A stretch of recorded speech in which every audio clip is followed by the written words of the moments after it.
Dal na rin ay bumabati kay Mr. Jerry Yap at Percy Lapid. Kung dalawang taong ito ay mga broadcaster, journalist na nanindigan sa katotohanan. Ayaw po nila ng mga kalokohan. Kaya makinig po kayo dito sa programa ito. Ang pangalan ay Katapat, na sila ang katapat natin. Ipagtatanggol ang ating mga karapatan at isisiwalat o i-expose yung pagmamalabis, pang-aapi ng mga nanunungkulan sa pamahalaan sa mga pangkaraniwang mamamayan. Sila po ang magtatanggol sa atin, didepensa sa atin.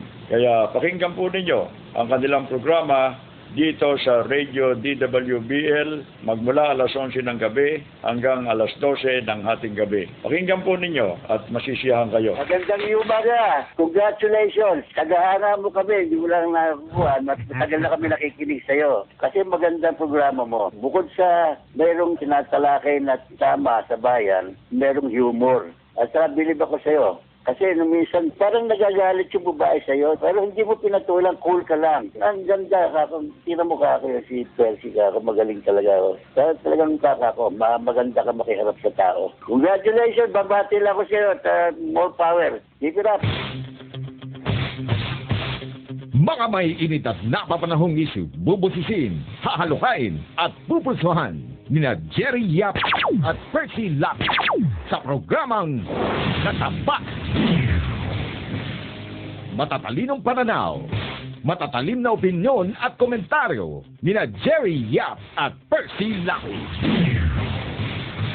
Ang mga pinagkakatiwalaang mamamayag ngayon sa dyaryo at sa radyo. Katapat. Sa bawat issue, si Ka Jerry at si Ka Percy ang inyong katapat.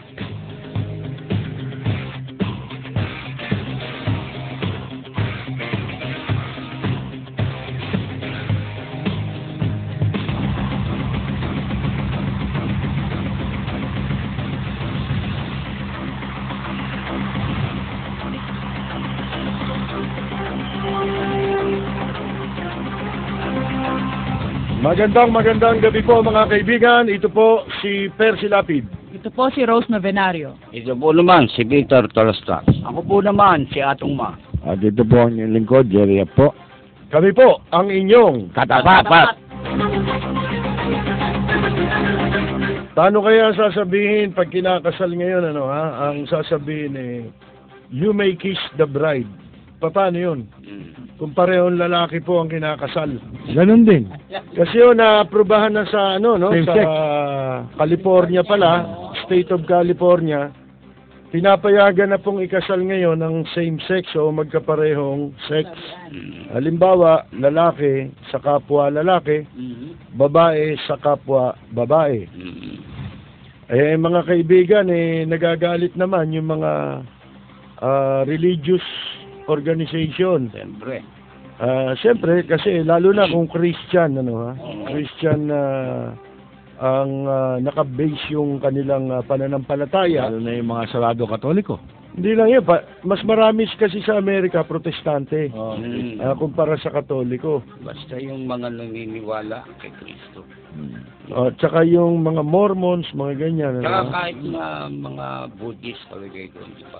Hindi nga yun ngang sa komunista na lang wala yun. Yun ngang yun ngang mga hindi nakabase sa Kristyanismo, hindi naman sila pumapayag ng ganyan, wala silang batas na nagkakasal sa parehong kasarian, mga kaibigan, o same sex. Ngayon, paanong naaprubahan ito ng Korte Suprema sa Estados Unidos? Ito'y sa California lang naman inaalaw. Alam niyo kung bakit? Kasi yan ang nagpapatunay na napakalakas ng public opinion sa Amerika. Yung batas nila base dahil doon sa gusto ng mga tao. Gusto ng publiko. Di ba? Hindi katulad dito sa atin, doon kahit mali na nai-invoke ng tao yung kanilang right o yung kanilang kagustuhan na gawin ng batas, Isang halimbawa kahit mali. Isang halimbawa dyan, yung marijuana sa California, legal. Dahil yan, gamot daw sa kanila Kaya na-legalize yung marijuana doon. Ang civil right nila masyadong matindi. Oh, hindi. Kasi nga naman, yung marijuana, wala namang base yan na yaan ay merong nagiging epektong masama sa tao maliban sa pagbagal ng pag-iisip. Pero sa mga gumagawa ng krimen, hindi yan ang nagiging dahilan, di ba? Pero pa nga yan. ang ibig lang kong sabihin niyan, ipakita niyan mga kaibigan, yung kapangyarihan ng tao dito kahit murahin mo gobyerno, walang ginagawa yan eh. 'Di ba? Yun ang ibig sabihin no. Kahit na mali ang gobyerno, mali na ang gobyerno sa ginagawa nila. At ang taong bayan ay nagsasalita laban sa maling ginagawa ng gobyerno, hindi pa rin pinakikinggan ng gobyerno eh. Kaya nung araw may kasabihan you cannot fight City Hall. Sinabi yun. Hindi mo kayang labanan ng gobyerno. Ibig sabihin. Pero ang epekto naman yan, yung pagkakasabatas nung same-sex marriage. Magkakaroon din ng ng ibang epekto. Halimbawa, dito sa atin, kung ano yung masama, yun ang kinokopya natin sa Amerika eh. Di ba? Walang hiya itong mga politiko rito, lalo na sa atin. Baka sumunod dyan dito sa atin eh. Kasi may nagpapanukala din yan eh. Hindi naman sa dinidiscriminate natin prejudice tayo doon sa mga may kasarian na bading o kaya tomboy. Hindi dahil doon. Kasi ako, Kristiyano eh. Christian country tayo eh. Di ba? Kahit ano pa reliyon natin, kung Kristiyano tayo, pinagbabawal sa yan, labag sa kautusan ng sa doktrina ng Kristyanismo, yung same-sex marriage. Katunayan, yung dalawang lalaki, no? Yung pakikipag-sex ng lalaki sa kapwa lalaki. Yan ang naging dahilan kung ba't ginunaw yung Sodom at Gomora. Kaya nga may salitang sodomy. Di ba? Kasi binabanatan sa puwet eh. At doon, hindi naman mga bakla, katulad ngayon sa Arab country. Sa mga Arabo. Talamak yan hanggang ngayon eh. Di ba? Puwet nga ng baka doon, sinosodomity. Mag-OFW na lalaki, di ba nagagahan? Hindi na yung puwet ng kabayo nga. Yung kaibigan ko nga eh. Nagpunta ng desierto, nagulat siya, bakit ang dami raw lalaki, tao, nandun sa may tent eh, tolda eh. Yung pala nakapila. Pagtingin niya ngayon, may kabayo. Nakapila yung mga Arabo. Parang bayan na tinitira yung kabayo, may bayad pa. Ganun pala doon. Doon sa bayan na Yung gera, ganun eh. Yung gera doon sa Middle East, sa ano bang tawag doon? Gulf War. Dumating doon yung isang nagpalit ng commander eh. Sabi niya, di gabi nawala yung sundalo. Tapos pagkakising, nabalitaan na ano palang ginawa ng sundalo, nagpunta sa Kabiasnan. Nasa disyerto sila eh. Tapos kumuha ng babae ron para makapagparao siya. Diba? Kinabukasan, tinanong sila ng bagong commander. Sabi, paano bang nakakaano ng chicks dito? Diba? Sabi, madali lang. Ano ba ang ginamit mong kagabi nga galing ako ron eh. Ano ba ginamit mo? Yan yung camel. Ganun ba? Kinabukasan nakita nila binabanatan yung camel eh. Yun pala yung camel ang sinakyan niya papunta ron sa bayan. Akala nung commander niya yun ang pinagparausan merong ginunaw na isang bayan. Hindi, dalawang bayan yan. Hindi, may isa na walang babae. Alam mo katunayan, yung isang Dumayo, wala na. Init na. Nakita niya yung baboy, mistisa. May lasong pula. Inubugaw niya. Nung malapit lang sa sulok, may narinig sa boses, wag mong pakialaman yan, kabit ni Mayor yan. Di siya niniwala. Walang babae ron. Ginunaw yun. Hindi, pero mas bilib ako doon sa mga narinig ko nung araw, yung mga sundalo raw natin sa Mindanao. Sa puno ng saging, di ba? Sa Palaos, mas matindi. Oo, di ba? Oo. Hindi ko alam kung totoo yun, narinig ko lang, ha? Kanina nga, mainit ang ulo ko eh. Bakit? Na nag-iinip kasi ko. Alam mo, napanaginipan ko. Ang sama eh. Bakit? Ako raw eh, nasa isang isla. Ba? At ang kasama ko sa isla eh, 3 magagandang babae, si Jennifer Lopez, si Jennifer Aniston, Gagaling. at saka yung isa, yung, ano ba pangalan nun?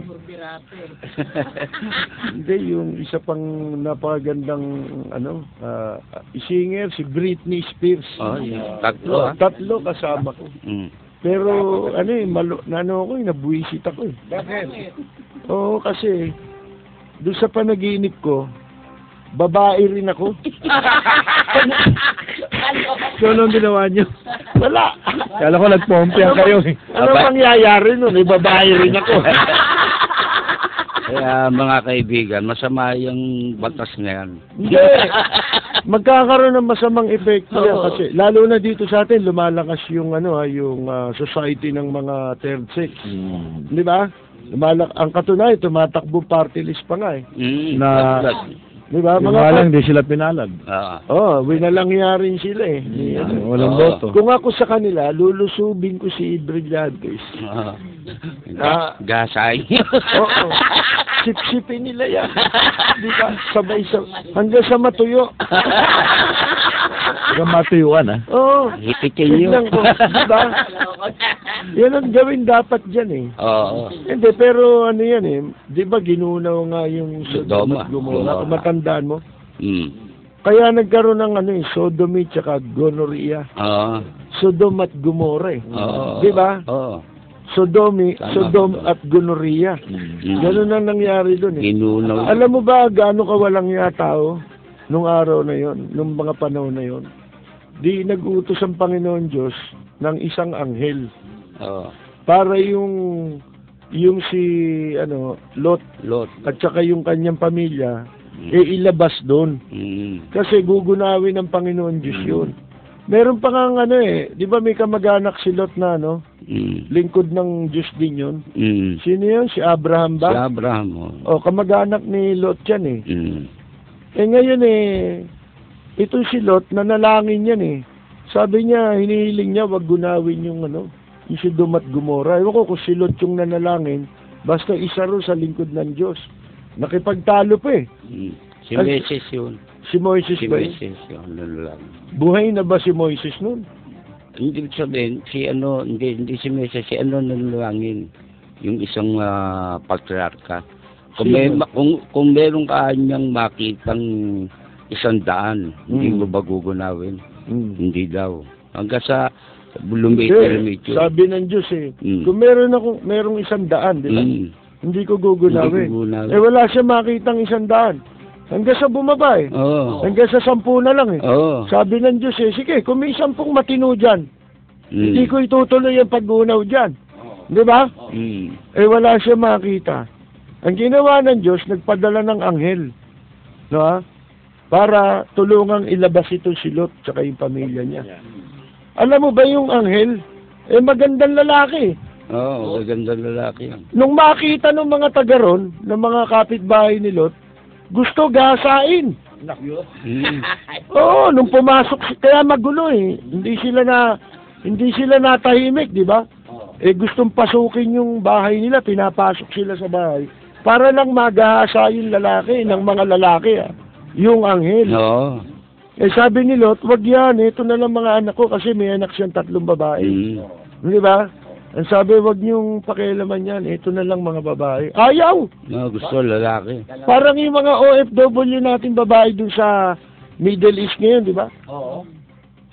Lahat ng butas kinakalikot eh. Ng Arabo, di ba? Oo. Isipin mo, meron namang butas yun. Ba't gusto nila yung sa puwet, gusto nila sa tenga. So, itong nangyayari sa mga bilibid kulungan natin, wala yan. nung araw pa, nangyayari na pala yan. Oo, diba? Nangyari na yan. Yung At mga... saka, doon mo makikita, galit ang Panginoon Diyos dyan. Yung ganyan. Kaya ginunaw. Oo. Eh sa galit nga, ginunaw di ba? Eh, kasi ang kinasal ng Panginoon Diyos, lalaki at babae. Hindi Si naman, Eva at si Adan hindi naman lalaki. Oo, humimbento ng kasal, hindi naman ng simbahan Ang humimbento ng kasal, ang Diyos. Sa Eden. Ikinasal niya si Eva at si Adan, di ba ang sabi? Ang pinagsama ng Diyos ay huwag papaghiwalayin ng tao. Di ba? Hindi katulad ngayon, ang gobyerno, gumagawa ng paraan paano kayo paghihiwalayin Ang katunayan, may batas May divorce. Sa ibang bansa, may diborsyo. Sa atin, may annulment. Ang Diyos galit doon.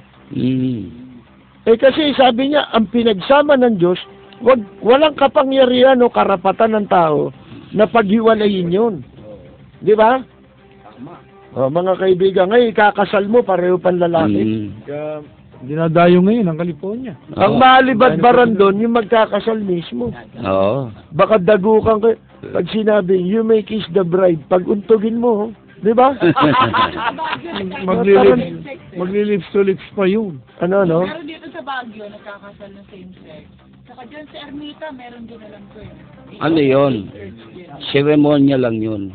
Hindi binding. Hindi legal binding sa gobyerno. Sa batas.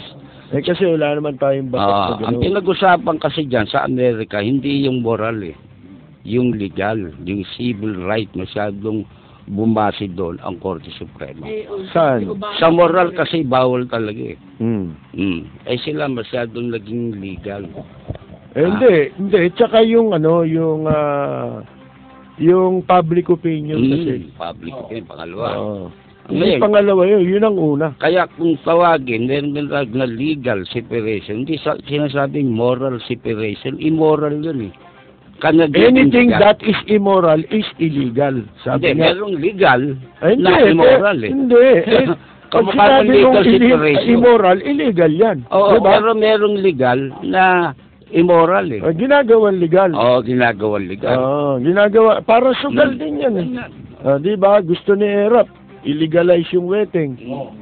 Diba? Illegalize mo na lahat. Pagnanakaw, at saka yung lahat yan ng vices, diba? Prostitution. Gawin mo lahat legal yan. Kung gusto mo maging legal yung sugal, diba? Di ba sa ibang bansa, may mga lugar, legal lang. Hindi, kasi kaya pinagbabawal yung wedding.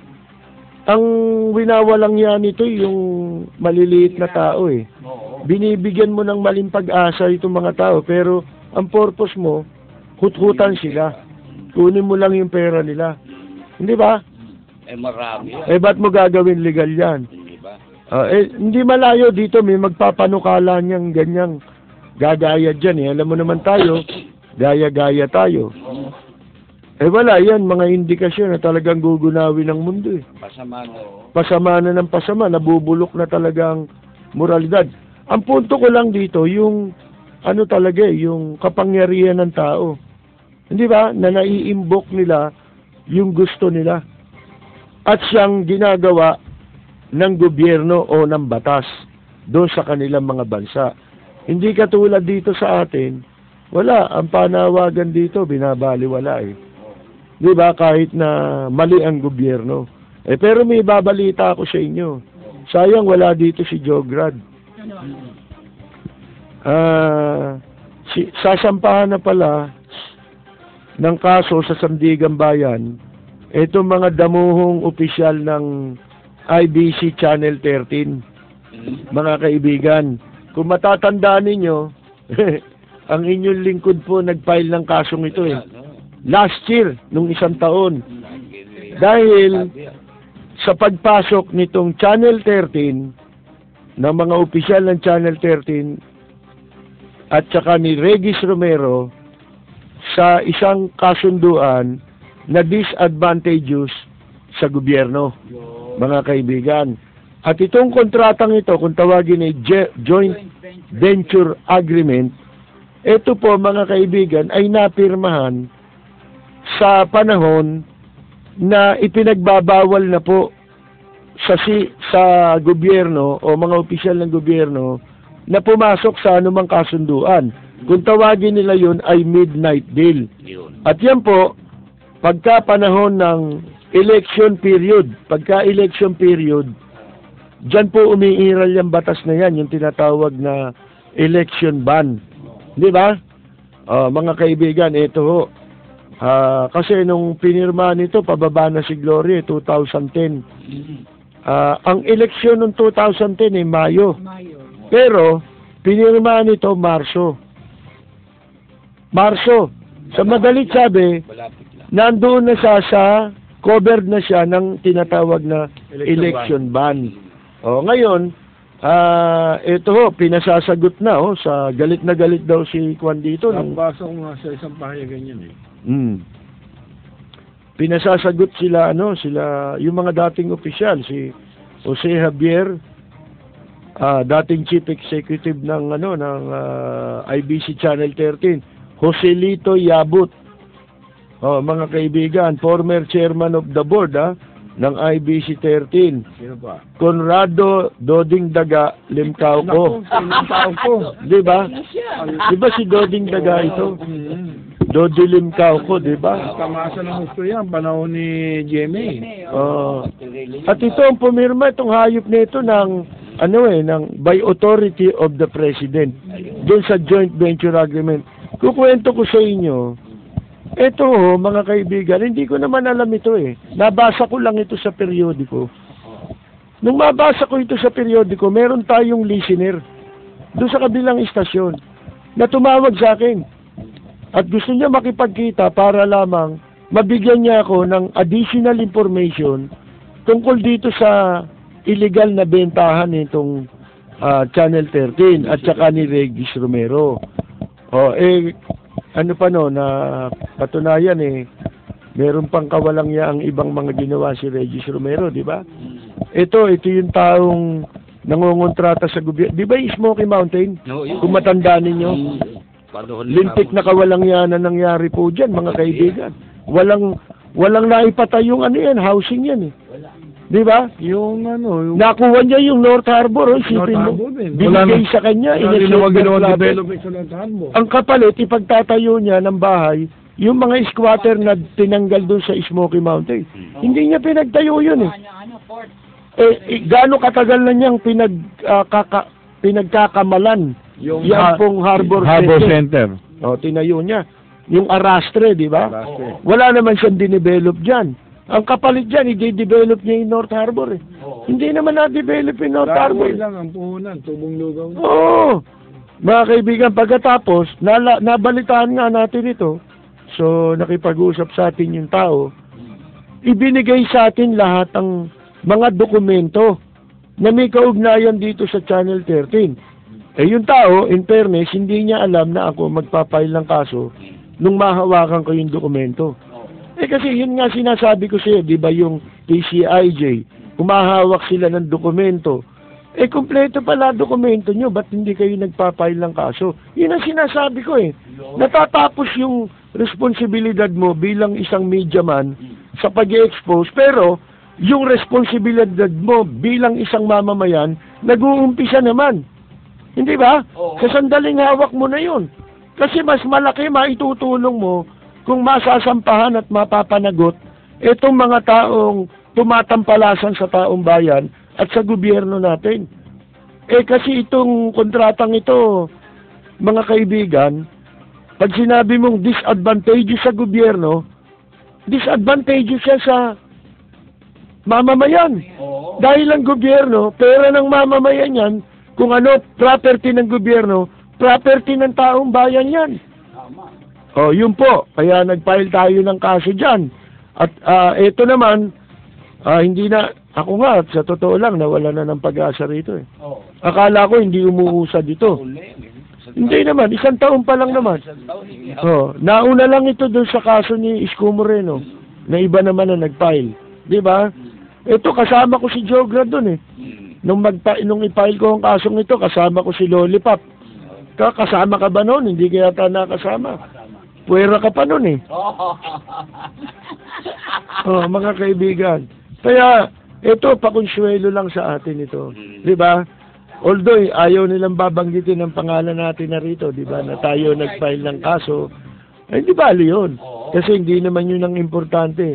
Ang importante, natutulungan natin ang pamahalaan natin, di ba? Ang sabi nila, linisin ng corruption. Eh, si Erap, linisin ng corruption daw, sabi. Sa Maynila. Alam mo kung anong gagawin nito? Hindi linisin ng corruption. Ang aasuntoy nito, yung mga walang kaso. Para yung corruption, magmukhang hindi corruption. At ang lumabos na corruption, yung gumagawa ng tama. Ganun ang gagawin niya, babalik ta rin niya yun eh. Hindi ba? Para magmukha silang legal. Tignan ninyo, alam ba ninyo ginawa nito kung maglilinis ng corruption? Lahat ng empleyadong alam nilang kay Mayor Lim, pinagwalis nila sa buong Maynila kanina. Inumpisahan na nilang maghiganti. Eh hindi naman paglilinis ang ginagawa niya eh. Paghiganti ginagawa niya eh. O pinagwalis sa Avenida Rizal. Yung iba, hindi ko alam kung yung iba kung saan dinala. Yung kaminero lahat bigla. Eh yun na nga sinasabi natin. Hindi, tsaka alam naman natin, kasi na yung mga ganyang drama, style ni Erap, pampinikula lang yan eh. Hindi, wala naman naniniwala. At saka ano kasalanan ng mga taong yun? Wala nga eh. May kinalaman ba sa graphing corruption yun? Kung may trabaho ng ganun. Hindi, tsaka yan ba, maniniwala ka kung araw-araw nilang gagawin yan. Magwalis siya. Eh yun, umawag siya ng walis, nagpakuha ng mga litrato sa mga photographer. Wala, tapos na. Anong linis nun? Itong masakit na nangyari pa, Presi. Di nagtawag ng mga photographer. Lahat isinama sa Avenida para makakuha ng litrato, yung mga cameraman. Noong natapos, nagbalik na si City Hall, abay sinara yung pintuan ng bulwagan. Walang pinapasa ng media. Nagkulong na. Kaya sabi ng mga reporter, eh, kala ko ba, sabi ni Erap, bukas ang aking pintuan. Eh, sinara yung bulwagan. Eh, hindi lang naman yung mga presa nandoon. Meron din yung mga ibang mga taga Manila na may mga pakay kay Mayor. Diyan, kay Erap. Eh, sinara eh. Eh, ano yung sinasabi niyang bukas ang pintuan niya? Itong City Hall, pag-upo niya, bukas daw sa lahat ng tao. Diba? Eh, pinagtao na natin yun. Hindi yata sila naniwala. Diba? Sa pagdaan ng araw, makikita nyo. Diba? Kaya kami, titingin na lang kami sa inyo eh. Fence sitter na lang tayo. Ito nga, meron akong may lumapit sa akin eh. Ilang araw na lang eh. Magpapalit na si Erap eh. Ooperahan. Galing ng Cavite. Ooperahan. Eh dati naman ginagawa natin yon. Pag lumapit sa atin, i-repair natin sa ospital. Kasi ang utos ni Mayor Lim, tanggapin kahit hindi taga Maynila. Tinanggap naman daw. Pero ngayon, hindi makalabas ng ospital. Kasi sinisingil. Nagte-text sa akin yung nakiusap na maipadala ko ron. Eh sabi ko, wala na tayong magagawa ngayon dyan. At hindi na siguro tayo papansinin kung makikiusap ako dahil wala na si Mayor Lim eh. Si Mayor Lim kasi libre. Eh ngayon may bayad na sa kanila. Hospital ng Maynila. Hindi, ang katwiran, hindi raw taga Maynila. Ito nga, Presi, maragdagan ko lang yan. Noong Sabado, meron ako pinuntahan isang event, yung fundraising dogs yun. Invited din ako ron eh. Yung mga bata may cancer. Alam mo, nung in-interview ko, saan ba kayo nagpapagamot? Alam mo, halos lampas kalahati ng dami ng mga bata. Lahat pala yun, sa ospital ng Maynila. Sabi ko, bakit taga Maynila ho ba kayo? Hindi ho. Sa Marikina. Oo, sabi niya, napakabait ni Dr. Morales, Sir Jerry, kaya na-accommodate ho kami. Ano bang sakit ng anak mo? Sabi ko. Sa Marikina to, yung sinasabi niya, na nagkaroon ng okasyon nung Sabado. Nagulat ako sa ospital ng Maynila. Mga may cancer na bata. May cancer ward dun eh. Tapos ina-accommodate nga, totoo yun, ina-accommodate sila. Inaasikaso kahit hindi taga Maynila. Alamin na lang natin. Tinanong nga ko paano yan, Sir Jerry, wala na si Mayor Lim. Ay, hindi ko po masabi yan.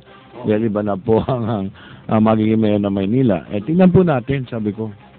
Yung ang concern nila yun ang pinag-aalala nila na baga hindi na sila makapag... Hindi, eto na nga sinasabi ko na nga sa inyo Ito, ano lang, appendicitis lang, na bata ito eh. Minor pa eh, yung bata eh, o teenager eh. O, pinadala dun eh. Nung una, ayaw tanggapin. Sabi ko, banggitin mo na lang na, kasi gabi na, hating gabi na, bukas na lang ng umaga itatawag kay Doktora Morales. Inadmit sila nung sinabi yun. Pagkatapos, ito ngayon lalabas na kanina nagte-text sa akin kung pwede raw bang makiusap ako doon para wag nang singilin. Kako, wala na ako siguro magagawa dyan.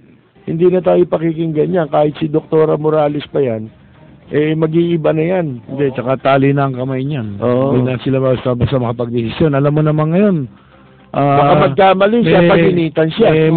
Ang dami ngayon gusto makasip-sip kay Erap, kaya kung ano mga sumbong, mga ano, di ba? Ang parang gagawin yun. Magchuchu, di ba? Si ganito, ganon.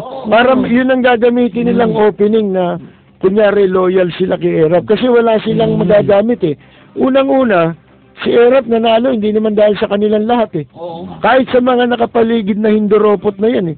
Kahit kay Amado Bagatsing, kahit sa kanino, kay Isko Moreno, hindi nanalo si Erap dahil sa inyo. Nanalo si Erap dyan sa Maynila dahil sa boto ng Iglesia ni Cristo. Yun ang totoo. Hindi ba? Si Mayor Lim, yun ang sinabi. Hindi ba? Kaya nga si Mayor Lim, accepted niyan, talo siya. Sa eleksyon. Hindi ba? Mga kaibigan. Ang isa pa nakakadismaya, sana tigilan na ni Erap yung pagsasabi ng bangkarote ang Maynila at imbestigahan yung katiwalian. Ay kung meron katiwalian, yung katabi niya pirmi. Parati yung pirmi niyang katabi, yun ang punong-puno ng katiwalian. Hindi. Si Isko Moreno, di ba yung ghost employee? Unang-una yan, kaya nila sinasabing, nung araw pala, sinasabi nila bangkarote Maynila. Kasi, para lahat ng gagawin nila, sasabihin nila, yung magnakaw man sila, hindi sasabihin ng tao nagnakaw sila. Yun ang iniisip nila. Kasi, bangkarote Maynila, paano tayo magnanakaw? Ayan. Noong 2010 ba, umupo si Mayor Lim mula kay Atienza, hindi ba mas bangkarote ang Maynila? Tama. Mas malaki ang utang ng Maynila. Ngayon Saka nabawasan eh. Kumanda na yung Wala siyang bilyon ng utang nun. magbabayad ng buwis ngayon, tataasan nila ang buwis. Sigurado na yan. Itong ginagawa nilang yung pang-entrada, introduction, kumbaga sa kanta. Intro. Ganito, bangkarote, may imbestigahan daw yung katiwalian.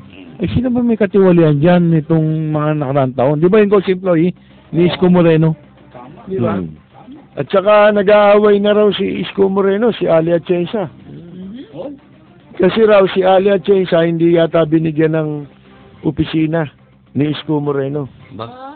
Puro pag-iiganti. Ang ginagawa, lahat ng alam nila, yun ang ngayon, lumalabas ngayon. Kaya pala hindi siguro nakasama sa ticket ni Erap si Ali Atienza, binara ni Isko Moreno. Kaya galit na galit, inaaway siya ni Ali Atienza. Ngayon, mga kaibigan, ang ginagawa nila ngayon, kapag yung hindi nila kursunada yung mga tao, ang katunayan, pati mga Iglesia ni Cristo, pinagwalis nila eh. Pinagigantihan eh. Hindi, yun na nga eh. hindi nila alam na mga kapatid yung mga yun. Hindi na natin yun. Di ba dapat tumanaw man lang sila ng utang na loob. Walang kwentang tao pala ito eh. Nakita mo naman na isa lang yung medyo sinabi ni Erap na sabi ko sana magkatotoo. Yung sinabi na naman niya, ipabututin niya yung dialogue, yung walang kumpa-kumpare, walang kaya. Pero itong si Vice Mayor, pag nagkamali, pakukulong niya. Ay naku, totohanin mo yan. Alam mo, yan, hindi pa natin maituturing na masama yan eh.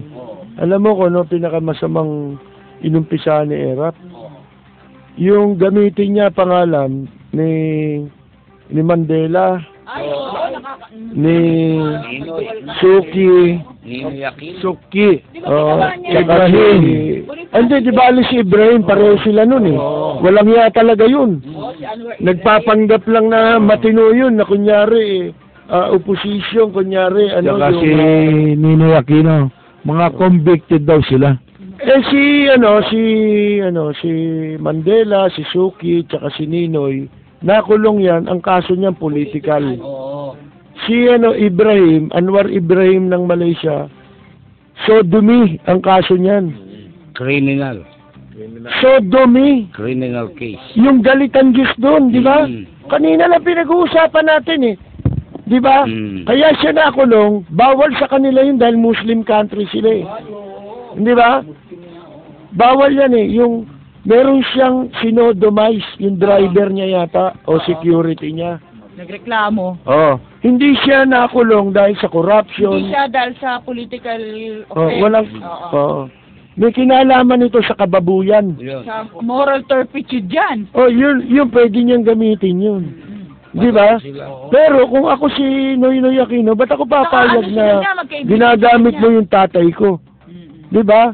Kaya nga, magkaibigan nga sila, di ba? Oh.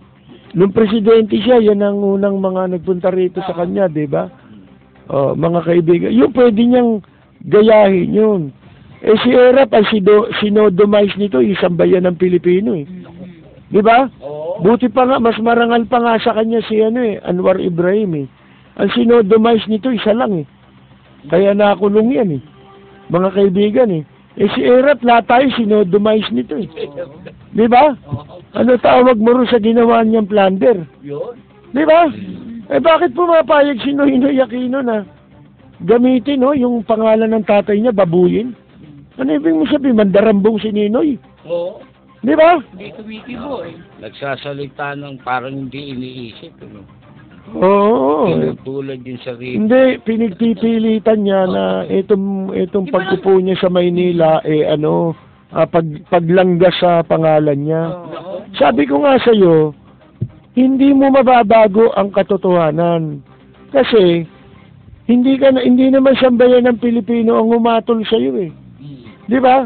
Hinatulang ka ng Sandigan Bayan, yun ang batas. Hindi naman kangaroo court ito eh. Katulad ng sinasabi mo eh. Ang tawag niya noon sa Sandigan Bayan, kangaroo court, di ba? Tsaka sa Supreme Court. Kaya daw niya tinanggap yung pardon niya. Kangaroo court daw yan. Mga kaibigan, hindi po eh. Proseso ng batas yun eh. Pag ikaw nagkasala, kung government official ka, doon ka kakasuhan. Ay, hindi ba? Eh kung hindi ka namang opisyal ng gobyerno sa korte, di ba? Ano kinalaman ng taong bayan doon? Na ikaw ay walang kasalanan. Siya raw ano lang daw siya, ano ito? Sa prinsipyo. Kaya daw siya Sipin mo yung prinsipyo ng na-convict sila, yung ibang binabanggit niya. Pero hindi sa kaso ng kahayupan laban sa mamamayan. Sana yung mga ganun din na niya sinasabi, no? Kasi nandadamay, nambababoy ng pangalan ng may pangalan, di ba? Eh, paano yan, di ba? Pinagsikapan, pinamuhunan ng buhay ng mga tao yung pangalan nila pagkatapos bababuyin mo. Iyahanay mo yung sarili mo ron. Oo. Tulad pa nga niya kay Bonifacio yung sarili. Di ba nga nung Bonifacio? Di ba may tawag dyan, yung blasphemy, di ba? Oo. Mga kaibigan, ito pa, Presito, ito yung mga itinalaga niyang tao ngayon. Gusto ko lang malaman mo rin. Una, ito, ang pinalit niya bilang presidente ng Universidad de Manila, yung si Benjamin Tayabas. Walang yan eh.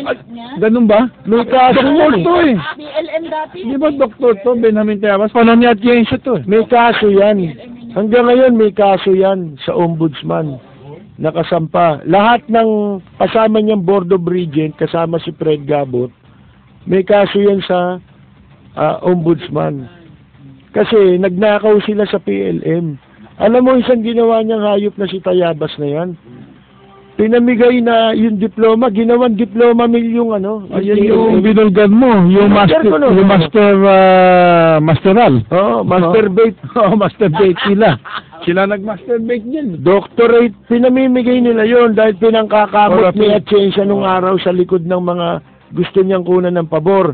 Kasi nga, magla-last term si Atienza noon, balak niya talaga, nakaplano talaga magpa-appoint sila sa gobyerno. Ngayon, ang ginawa niya, pinabigyan niya yung sarili niya ng bachelor's degree at saka ng masteral. Kasi magiging requirement yun para sa position na apply. Kaya siya naging DNR secretary. Yun ang qualification eh. Di ba? Yung anak niya, ganun din. Di ba na-appoint din si Ali na Presidential Assistant on Youth? Hindi ba? Mga kaibigan, ganyan po ang ginawa ni Atienza. Ginamit nila sa sarili nila yung PLN. Ang kasabot nila dyan yan si Tayabas. Si Tayabas, binibenta yung mga diploma niya sa mga dayuhan, sa mga Koreano, nagbabayad. Kaya maraming Koreano rito eh. Alam mo yung mga Koreano kasi sa bansa nila, yung mga lalo na lalaki, mandatory sa kanila, pag umabot sa tamang edad, kailangan papasok ka sa military. Kaya yung mga may kaya dyan, Sa Taiwan, ganun din. pinatatapon dito yung mga anak para hindi maiwas sa military training. hindi sila ma-include dun sa ma-excuse sila Alam roon. ko pag nag-edad 18 eh. May 1 taon o 2 taon na they will undergo military training. Mahirap At yun. after ng training, reserve officer. Kasi ang training ng military sa Korea, very rigid. Sa Taiwan, ganun din. Umiiyak yung mga magulang na inilalayo yung anak nila lalaki dahil sa hirap. Ayaw mahirapan yung mga anak, padadala kunyari, magi-schooling. Yan ang purpose. So, itong sinasabi ni Erap na yung mga corruption, ba itong mga taong ito nilalagay niya? Sino pa? Ito, yung dating treasurer nung panahon ni Atienza, si Liberty Toledo, yung sikat yan. Kaso rin yan. Sikat yan eh, di ba? May kaso rin yan eh. Yan ang Kaya nga tinanggal ni Mayor Lim yan eh. Hindi naman tinanggal ni Mayor Lim nung una yan eh. Nag-serve pa yan under Mayor Lim's administration. Pero nagkaroon ng kaso. Kaya tinanggal ni Mayor Lim. ibinalik. Dahil magaling gumawa ng pera yan eh, treasurer eh. Sino pa? Ang pinalit naman kay Atty. Garay Blas na naging Pangulo ngayon ng Pamantasan Lungsod ng Maynila, yung dating Justice Secretary at Temi Toquero. Mataas sa... Oo. Nako mga kaibigan. Kailangan pala may titulo ka, no? Para Hindi ka mapagwalis. Ginawang hepe ng Market Division, bata daw nung ni Amado Bagaching, yung dating barangay chairman, Rogie de la Paz. Ito daw, Hindi, naging konsyel yan eh. naging ko sila ba ito? Ni Amado Bagaching, yung... Yung pangit ng mukha niyan. Ano doon? Oo, ang pangit. Mukhang magnanakaw yan. Sa mukha pa lang yan. Market Division, may pera dito. Market, administration. Oo, yun. Market administrator. Ito ay batang sarado ni Deputado. Konsyel yan ng 5th District dati. Yung kamukha ni Martin ang mukha na kalbo. Diba? Ito naman, anak ng kaibigan putik mo. Sino? Anak ni Vice Mayor Danny Lacuna. Si Hani Lacuna Pangan. Ano naman ang pwesto? Siya ang hepe ngayon ng Social Welfare Department. Yung pwesto ni J. De La Puente. Di ba? Yung anak naman ni Che Borromeo, yung natalo na konsyal. Manunugal si Che Borromeo. Yung anak, ipunesto naman sa Hawkers Division. Lahat ng masataba, no? Nakuha ni Payback time nga eh. Amado. Diputado, ha? Oo. Talagang payback time. Diba? Ba't wala pangalan ni Ray Bagaching? Yung nga inintay ko eh, si Piluca. Ano nangyari? Nangyari? Oo. Diba? Pwede natin panawagan kaya bigyan naman ng posisyon Bigyan to. naman yun. Oo. Diba? Matagal ng gutom yan eh. Nakakawa naman eh. Nasa likod ni Erap. Para may maipalsugal naman. Oo. Diba? Wala eh. Pag hindi nyo binigay ng pwesto yan, hindi nyo pinapoma, naku, guguluhin kayo niyan. Baka mamaya, sumama pa sa programa natin. Ayun na nga. Isang araw, magulat siya, pandito na rin si Piluca. Hindi, tsaka tatanggap tayo ng mga dyan, yung mga anonymous na sulat. Sa kanya manggagaling yun.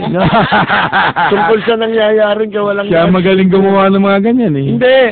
Makikinabang na yan dyan kasi nagpupwesto nga si Amado Bagaching, di ba? 2 paksyon sila, isang San Juan, isang Maynila.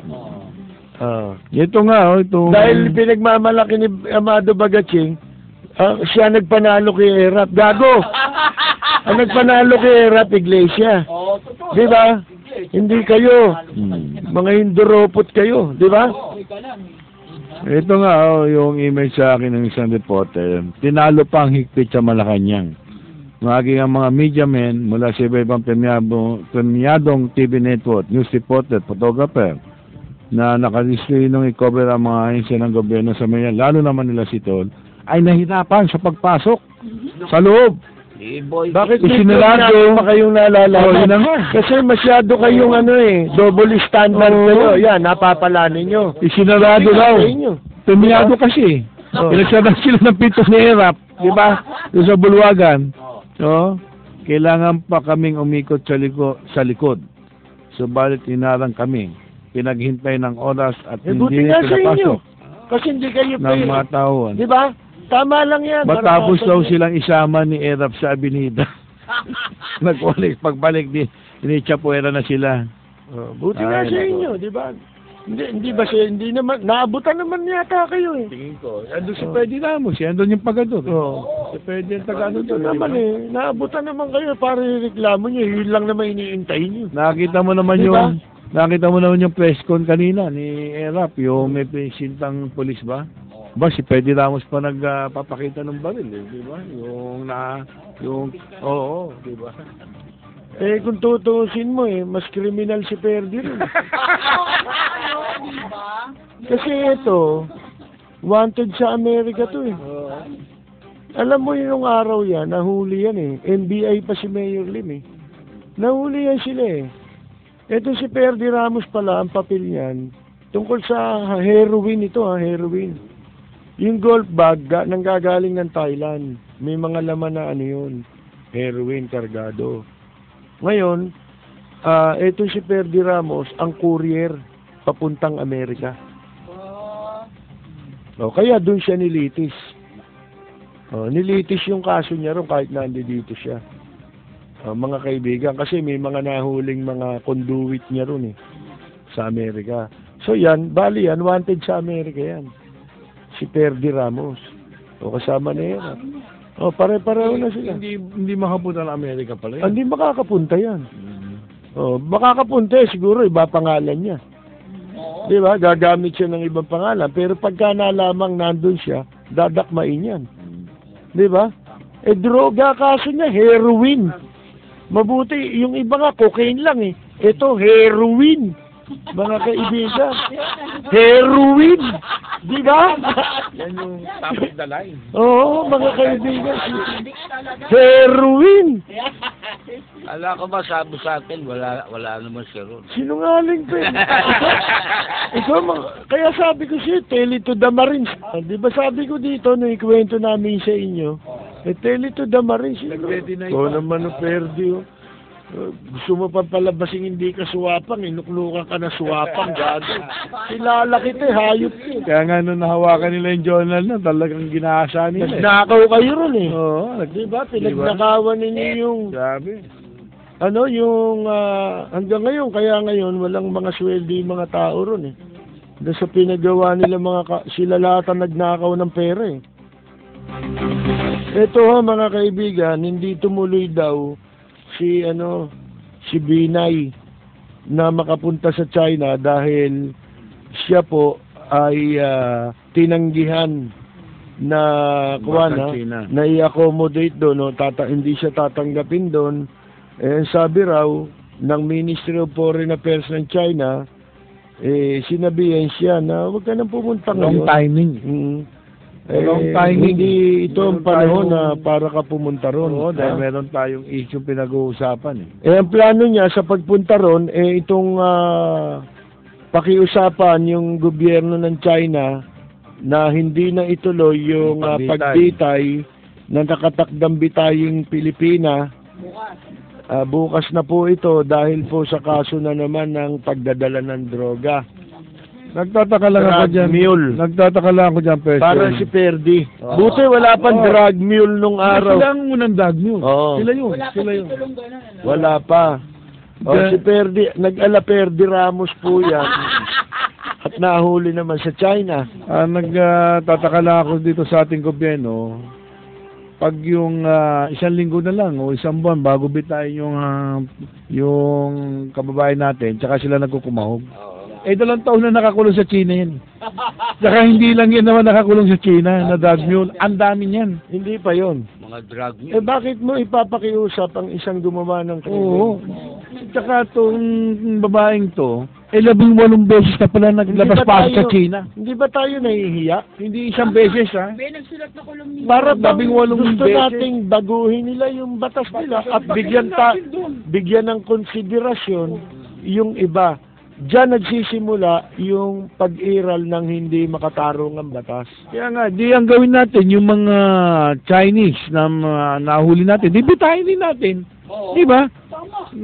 Nahuling may dalang droga o yung gumagawa ng Shabu Laboratory, di ba? Hindi ba Ano nakakahiya? pakilang natin sa batas nila doon? Nakakahiya eh. Papakiusap mo, nagkasala sa batas. Nabasa ko nga yung kaso niyan, 18 beses naglabas pa sa China. Oh. Ang sabi ng China, yung huling 3 beses, minomonitor na nila pala yan. Dumating, hindi nila hinuli. Paglabas ng airport, sinundan. Pinaalis ulit, bumalik. Sinusundan nila para malaman nila kung saan dinadala yung droga. Yung heroin. Pinabayaan mo na. Pinabayaan mo na nila yan. Kumbaga, parang yung asawa ni Lito Lapid. Pinapasok muna ng pinapasok, para malaman kung paano po pinaiikot yung pera. Yung dollar. Alam mo, hindi naman big deal yan, kaso na yan. Alam mo, nakakadismaya, nung nakarang taon, may lumapit sa akin. Yung kapatid niya isang teacher. Bumiyay ng Sri Lanka. May nagpadala daw ng laptop. Pagdating ng Sri Lanka, nahuli tong teacher na babae. Dahil yung laptop pala sa loob, may laman shabu. Di nakulong. Nung nakulong siya, sa kanya nalaman, may breast cancer pala siya. Hindi kumalat. At natutulog siya sa sahig. Ang pakiusap lang, magpunta yung konsulado natin na mabigyan ng legal assistance saka yung medical attention at mabigyan ng kahit anong sapin na matutulugan. Gumawa ko ng sulat yan.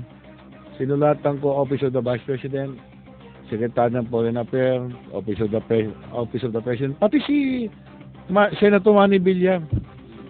Lahat yun, walang nangyari. Mabuti pa yung kay Senator Manny Villar, kahit paano, nakalampag niya yung konsulado doon sa Sri Lanka. Nagbigay ng ng sapin na tutulugan yung teacher. At yung mapagamot, bawal pala yun.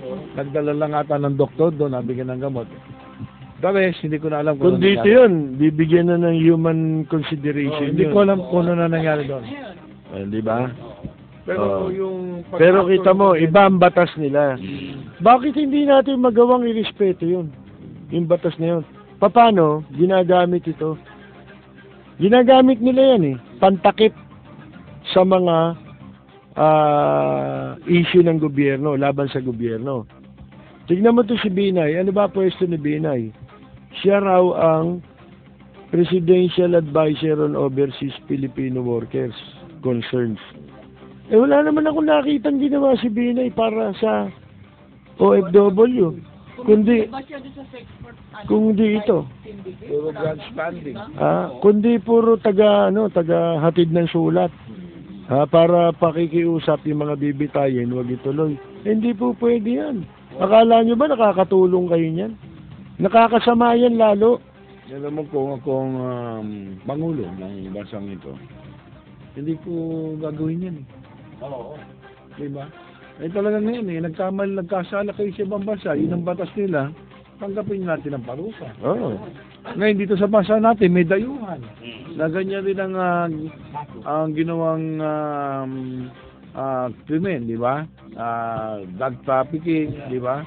Ay, bitayin ko rin. Di ba yung si Don Lanusa? Don Lanusa sa Saudi Arabia. Tagal na nakatakdang bibitayin yun. Ang tagal na nakakulong doon. Nung mga ilang taon na nakakaraan dumulog din sa akin yan sa pamamagitan ng email. At naiparating ko pa yan, yung kaso na yan, sa tanggapan ni Villar. Walang ginawa si Villar dyan. Iniwasan nila eh. Ngayon, kinuwento niya na nilapitan niya na sila Noli de Castro, sila Loren Legarda, lahat ng senador, nilapitan na niya. Puro nangako yan, pero walang ginawa. Eto ngayon, hindi ba may nakabalita dyan sa kaso niya, nakarating sa isang Filipina-American, may asawa na ron, mayaman, nagbigay ng malaking seed money para gumulong yung fundraising campaign para ibabayad doon sa naperwisyo niya kasi nakapatay yan ngayon nung malapit na lumabas saka lumutang ngayon itong mga ito na gusto maging bida sila ngayon. Yan. Di ba? Samantalang nung nananawagan yan, nilabas ko pa sa column natin yan. Walang umaksyon Sabi pa ng opisina ni Villar, wala raw yan, dapat daw tahimik lang daw yan. Hindi raw pwedeng pakialaman. Bakit nung ito nang makakalaya na dahil nakapag-raise na ng malaking pondo, pumayag na yung yung pamilya na ma-reduce yung ng konti, yung blood money. Ang dami na may epal. Ang inaantay na lang yata, proseso, di ba? Para makalabas yan, di ba? Pero eto, ngayon naglalabasan, nagke-claim nung mabalita yun na pwede nang lumabas ito. Naglabasan na sila. Para tutulungan daw si Don Lanusa. Tinamong kahayupan ng mga walang ganito. Dapat kuning advisor ng OFW. Ako na lang Libre pa Tuturo ko lahat. Maalala ko yung OFW. Alam mo ba yung si Ray Calvo Bagatsing? Natandaan mo bang nagtayo ng anti-trafficking? Yung yung si Hilo nilagay, ni Gloria. Anti-legal recruitment. Ayan. Anti-illegal recruitment. At that time, senador si Mayor Lim Tama. Si Hilo naman nilagay dyan. Ngayon, dahil senador si Mayor Lim, ito si Ray Calvo Bagatsing, kumabit naman doon kay Hilo. Nag-apply na maging illegal counsel. Doon. Sa Alam mo ba unang-unang ginawa niyan? Kinausap si Kauding Bartolome. Commentator natin. Ang sabi, Kauding, ano bang alam mo tungkol sa illegal recruitment? Wala palang alam. Gustong magkakwarta ng hayop na yan. Di sabi, naku, sabi ni Kauding, kausapin mo niya si Percy. Yan ang maraming nalalaman tungkol sa illegal recruitment. Di tumawag sa akin.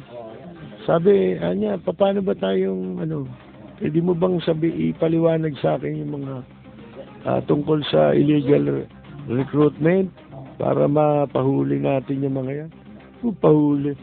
Umiiwas agad ako, alam ko na purpose Gagamitin niya ako para malaman niya yung formula. Tsaka yung formula. Tapos tuturo mo sa kanya, alam niya paano niya hold upin. 'Di ba? Tatakutin, extortionin nila. Kaya hindi ko kinausap yan Wanted naman si Harley. Hindi yun. Ibig ko sabihin, ba't mo ko gagamitin sa katarantaduhan mo? Pumapasok ka sa isang bagay na hindi mo naman pala nalalaman. Ano purpose mo dyan? Di ba, ba't ka nandyan? Ano nalalaman ito si Binay ngayon sa OFW? Diba? Racketeer yan Hindi naman ako sa... Racketeer yan. Hindi ko mo abogado ito si Binay. Alam niya recruitment. Alam... ako pwede ako i-appoint dyan. Bakit? Kasi ako, dating OFW. Sino makakaalam ng problema ng OFW kundi OFW rin. Saka alam mo rin yung mga kalokohan ng mga ibang mga promotion, yung mga recruitment agency, mga recruitment. Alam mo mga kalokohan nila. Tama. Diba? Bakit si Binay ang ilalagay mo? Hindi ko sinasabing ako i-appoint ninyo. Ibig ko sabihin, yung kamukha ko man lang ma-appoint. Diba? Pero si Binay, ilalagay mo, ano na nagawa ni Binay? Ang tagal-tagal na niya dyan, ginagastos niyo lang yung pera ng gobyerno sa pagbiyahe-biyahe. Alam naman natin wala naman makapapala tayo dyan. Di ba? Ano na pala mo? Halimbawa, na-save mo yan. Ano nang gawa mo?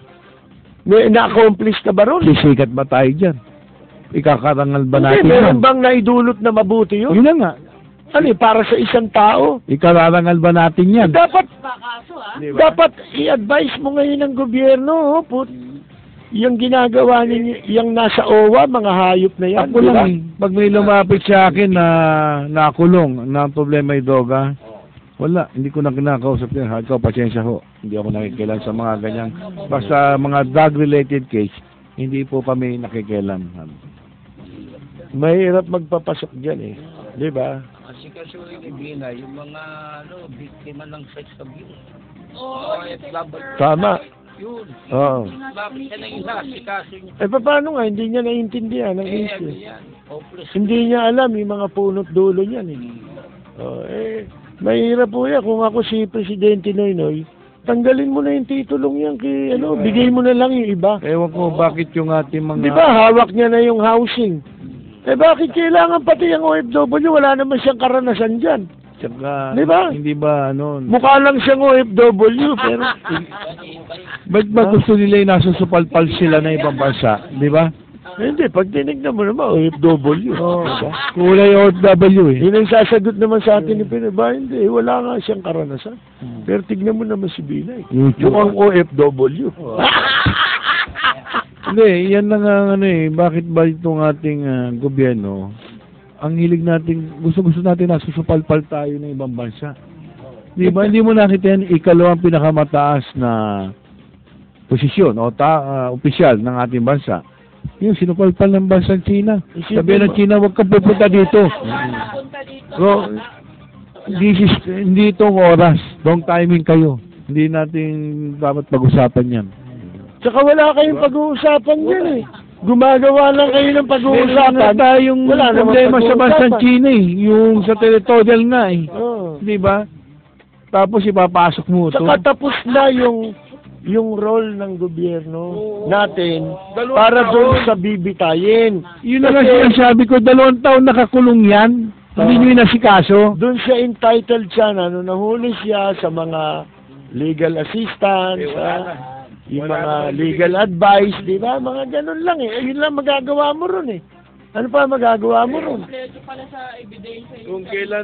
Kung kailan bibitahin na, tsaka sila nagkukumahog na naman. Yan nga dahilan. Baka mamaya yan, di naman nabigyan niya ng proper, Yung assistance. assistance. Sigurado hindi. Kasi nakita naman ninyo ginagawa ng mga taga-embahada natin. Gagasain pa yan eh. Di ba? Pag lumapit sa kanila. Kung may tsura yan, ako. Iipuan, gagasahin pa yan. Hindi pa. Binubugaw pa. Kakaplugin. Pagkatapos, binubugaw pa, ipapasa pa sa iba. Di ba? Lintik eh. Di ba? Isosoga pa eh, di ba? Walang hiya talaga itong mga anak ng... Hindi, magpapaalam na ho kami. Ha? Okay, hanggang bukas po muli. Ito po si Rose Novenario. O naman si Peter Talasca. Kami, babatiin muna ako ha, bago ka magpaalam.